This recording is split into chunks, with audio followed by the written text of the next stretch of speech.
Hey folks, welcome back.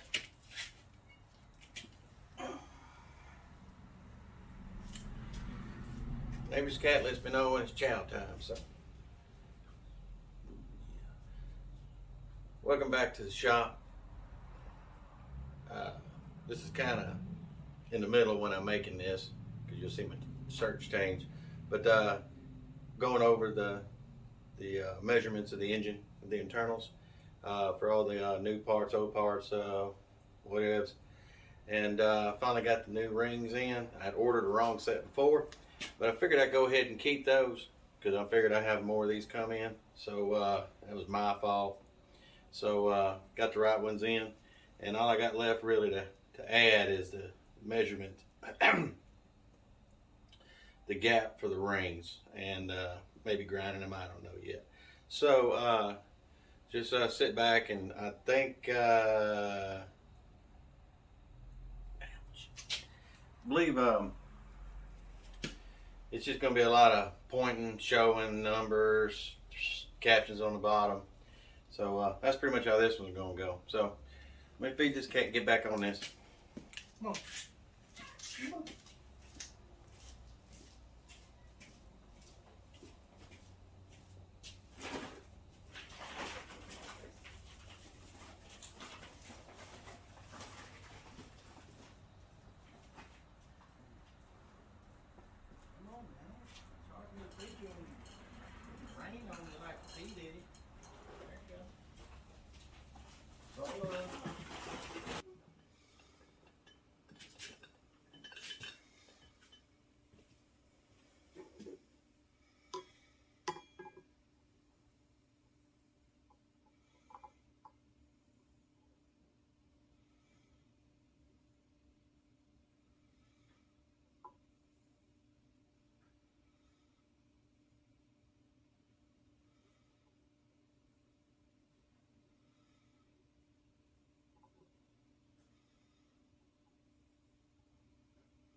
Now, when you're checking your ring end gap, which this particular puppy has 3 rings. You notice I haven't fully cleaned the piston. I ain't even got the spring out of it yet. Excuse me. It's pretty simple. You don't have to grind them. But in this case, I got lucky. Printed this out. And if you look, 2 smileys and a frowny. Well, I'm not going to do any machine work on this thing because this is an intern motor. I'm waiting on the perfect V-twin to put on my snapper. This is just to get it going, but that'll be just fine, especially with the home job. Let them seat in. I'm hopefully just wanting to use it for 1 season, and then I'll do something dumb and, you know, have to increase my life insurance on some dumb cart or mower that I build, and we'll send this baby to the moon. But as I said, it's pretty easy. I had to, this is a 10 over motor, 12.5 horsepower, but it's been, before me, it's been bored 10 over. It's got a newer piston in it. And these are not they're easy to find once you find what you need. Because if you go to the Briggs and Stratton part manual, the global manual, it don't really give rings for anything this old. But what I did find, I think it was on partstree.com or some site, it showed the ring packs and the kits, of course, not available anymore, but it only showed for 20 and 30 over, did not show 10. So I mean standard and 20.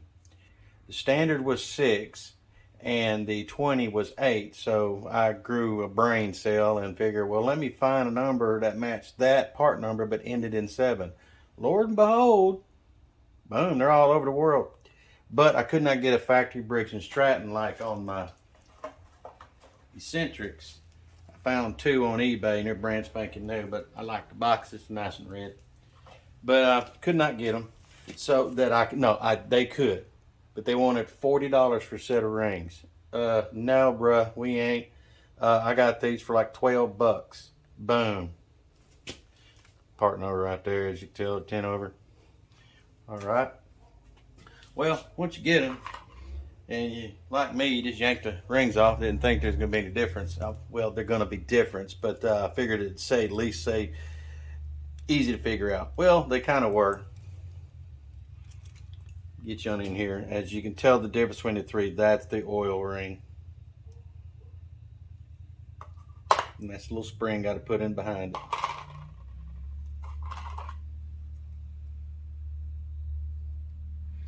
Well, on the top and the top and second ring,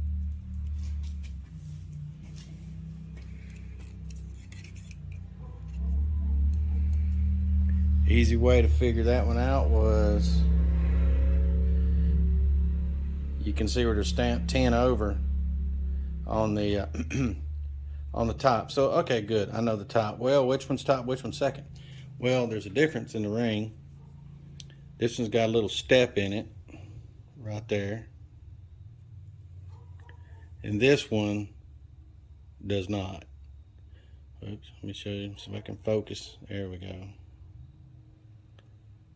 There we go. It does not have a little step in it right there. So I got online, and it had an old picture, easily found. And what it told me is the one with the step below it, second ring. In the top one, of course, you know, process of elimination, a little deductive reasoning. Can't figure that out. You don't need to be watching this show. So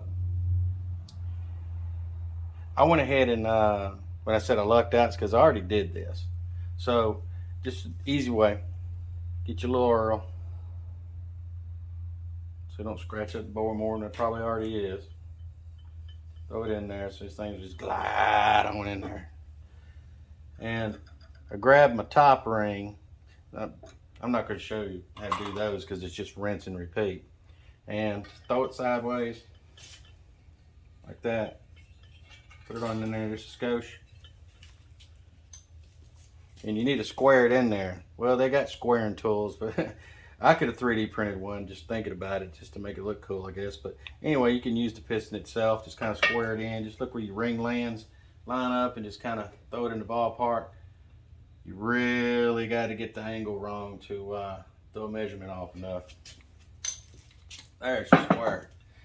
And specification on the top one, per the little cheat sheet here, says top is 59 to 91. So basically 6,000 to 9,000. Well, I'm right there at it, 9,000. Because on the other one, I was telling you that it was 7 thousandths over bore, but it was smaller than the next size. I think I put it in there in text of a 10 and a 20. So, hey, it's going whether it likes it or not.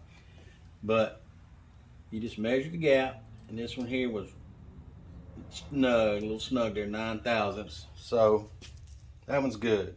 So like I said, just rinse and repeat for the other two. Bam, bam, it's done. All right, and I think a few more measurements that you think I would take, but I'm not, because there's absolutely nothing I can really do at this point. And it wasn't the problem, is that you can measure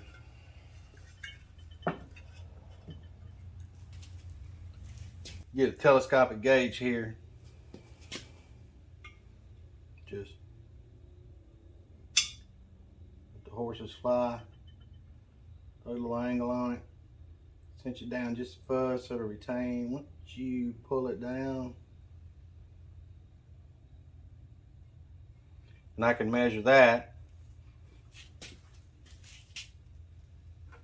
The inside of that bearing and its top. So we would measure that one against this outside diameter right here, and there's going to be a specification. I'm going to tell you right now, it's not getting that bearing, because if you do it long enough, you can feel it. Like, oh, that's a lot of looseness, but no, you gotta understand the distance here. So if I'm moving that, what, that much, so it's X distance from that right there. So boom. All right, you didn't see me. I threw that in about as dry as it comes. Move, Mr. Dial Board. Another one you can look at is that's an actual replaceable bearing on the top, which is kind of crazy to me, knowing that the drivetrain load and the deck load would put all the pressure on the lower one here, so you'd think this would have a bearing. It don't, but it's got a pretty good surface area. But gently throw that in there, dry as a bone. Kind of feel it. Very good. Very good. There we go. Like I said, I'm not buying this, and I'm not buying that. Nor am I buying a crank. It's all good. But you can measure those. I mean, if this right here, if this baby right here was going, and I was going to turn this thing much higher than the governor speed on it, I would definitely do a few more little odds and ends to it, and that would definitely be 2 of them. But I'm not. So, next step, build it. So, think of anything I might have missed. I miss things sometimes, and I just do. So, like I said, next step is to go ahead and build this thing.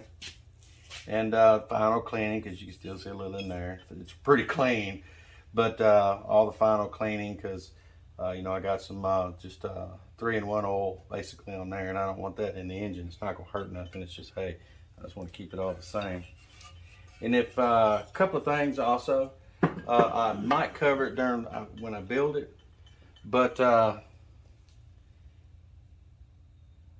you know, you got to clean these surfaces, the block surface and cylinder head.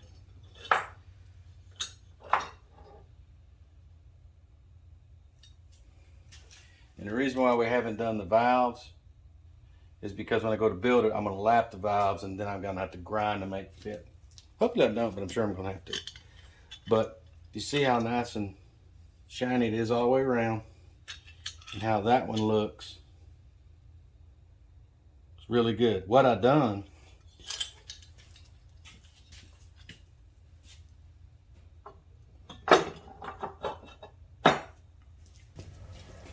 you can tell, it's a piece of glass. You know, it's about as smooth as it gets in this place. Got a piece of granite over there, but I actually stuck this on top of the granite when I did the head there.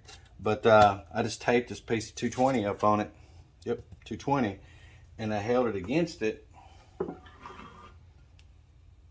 with light center pressure, and I just did figure 8 motions right there.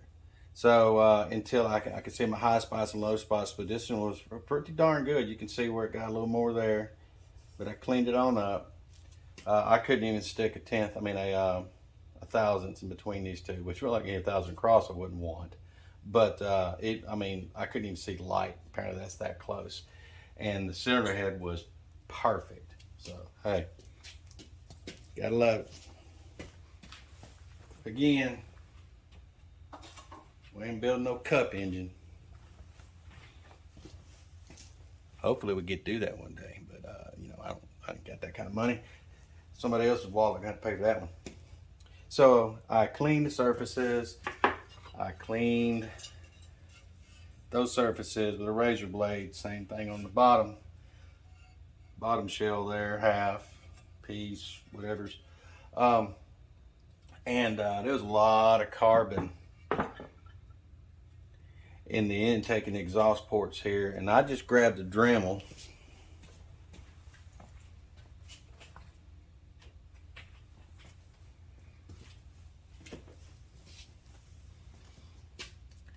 Right there with the cone wire and the regular flat wire. I just slowly went at it, and then cleaned them up as best I could, you know. Not port polished, not even port matched. You know, I just wanted to clean them up. So that's what I used on that. And anything else I did?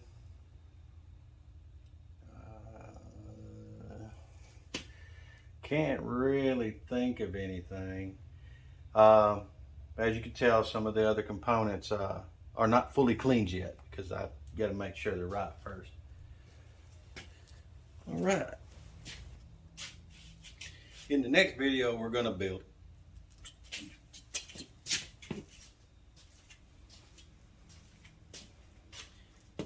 We're going to build it next time.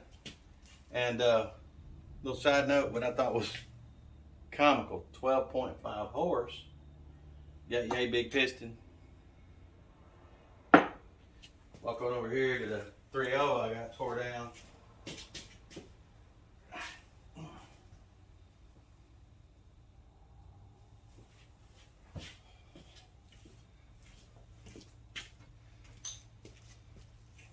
Not much bigger. It's a little bigger. And the only reason why I tested it was, you see, last year when I tore the original, the spare engine down, but had that sitting on the engine stand, waiting for the cabbage to build it, had nothing better to do. So I 3D printed tapered ring compressor, and it fits that engine. I tested it on the other one. You can see the little scratch marks, but I'm gonna smooth it up a little more, but it worked like a champ. You can 3D print, you know, ring square, and that fits that bore over there. Don't fit this one. Almost. See, that's how close. Well, I guess, look at there. Almost. But anyway, these I made for that 3.0, not this one. But you know, you can make such things. But I got a ring compressor, universal, that we're going to use on this one.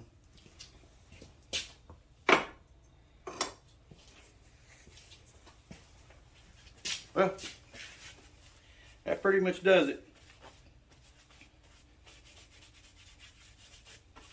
Nasty. High level of nasty. It's cold. Y'all have a good evening, and y'all get out there and do something. Have fun at it.